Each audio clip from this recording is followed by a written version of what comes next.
It was about 5 years ago. Was a woman being interviewed about opportunities, and she said it wasn't fair because she said men don't have to make any decisions, they just go to work. She said, but it's not fair because women have to make their mind up on what they're going to do. She said, I don't know whether I should stay at home, go to work, or do it 50-50. For many women, the main reason for opting out of work is that they realise a high-powered, high-stress career isn't the life that they want. Maternity provides an escape hatch that paternity doesn't. Another reason why men often get paid more than women in the same job is negotiating skills. Men will ask for higher payment and will bargain hard for it. Women are generally far less assertive when it comes to salary negotiations. If you're looking at a capitalist society, you want fodder, which are the people who are going to do the work. As long as you employ women, you have a very malleable force, and you have a force that you can pay a lot less.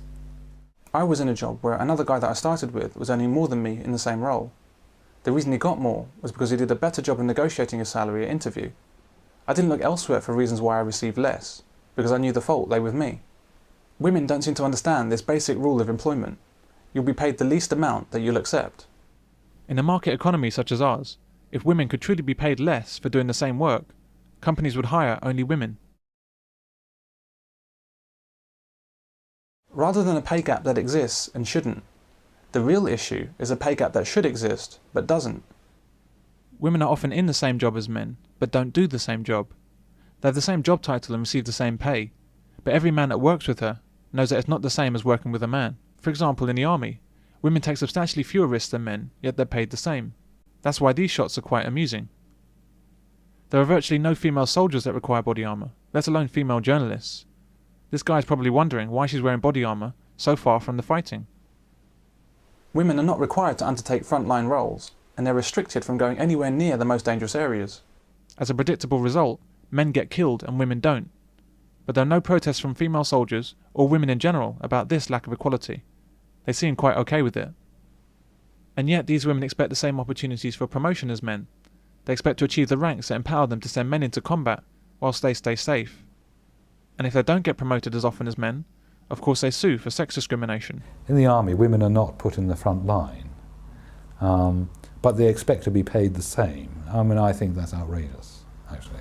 And yeah, they're not protesting about that, which is surprising, because I mean, that why is it surprising? What I mean is, it proves it's not a search for equality; it's a search for benefits. No, I mean, it's not a search for. It's never been a search for equality. Often claimed. Yeah, no, I don't think so either. But it has often been claimed that. No.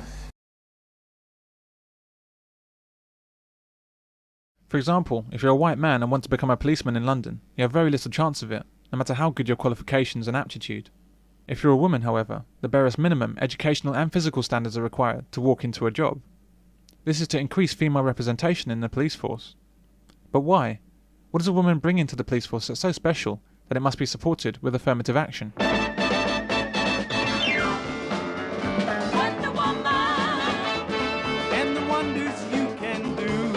Is she bringing a sixth sense? Can she leap tall buildings in a single bound? Leave this place and do no harm. Can she block bullets?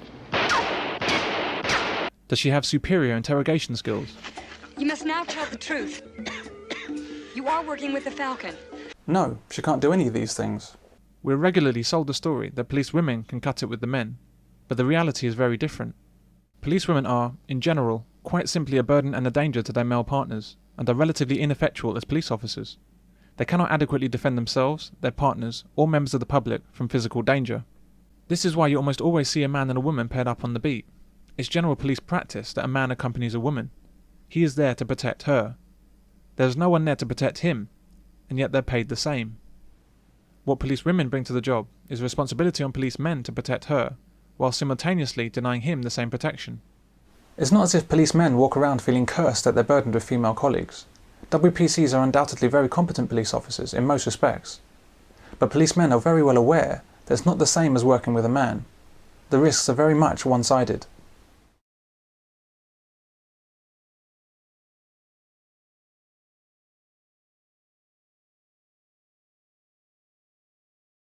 If there's a riot, where is she?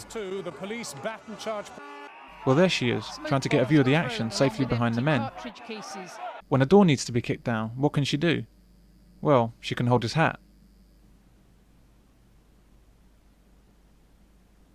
These women are paid the same, but are only capable of a fraction of the work, and only take a fraction of the risk. The proof that police women do not do the same work as police men is in this simple fact. Of the 4,000 police officers that have been killed in the line of duty in the UK, 3,956 of them are men. 44 are women. Despite this privileged position in the UK police, police women with children sued for sex discrimination because they didn't receive bonuses that other police officers received. The bonuses were paid for working unsociable hours after midnight and over weekends, the times of highest crime. The mothers couldn't do it due to childcare responsibilities, and so didn't get the extra money. The women were basically demanding that they be paid bonuses while not actually doing the work for which bonuses were paid. You would think that this case would get nowhere, right? Wrong. These women won their case for discrimination because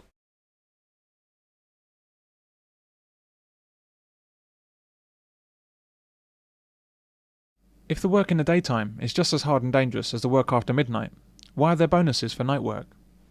If women really do perform work that's just as hard and dangerous as that carried out by the men, why are police men almost 100 times more likely to be killed on duty than police women? The tribunal also found that no, they don't. Policies that require individuals to work unsocial hours has a positive effect on reducing crime. Policies that require individuals to work unsocial hours has a positive effect on those officers, male and female, that are willing and able to do the work. They get bonuses. Policies that require individuals to work unsocial hours is actually beneficial to mothers because it enables them to be employed as police officers even though they're not able to work the full range of hours required to do the job. these women should be grateful that men are willing to do the hours that they can't. They shouldn't begrudge the bonus payments, and certainly shouldn't seek to receive them undeservingly. Without these policemen working late, what would we be left with? Police officers that couldn't work after dark, on weekends or during school holidays. Police officers who have to be home early to pay the babysitter. Police officers not on the beat, but on maternity leave. Motherhood is a choice, not an affliction. If a woman chooses to have children, then there are consequences to that choice, including consequences at work.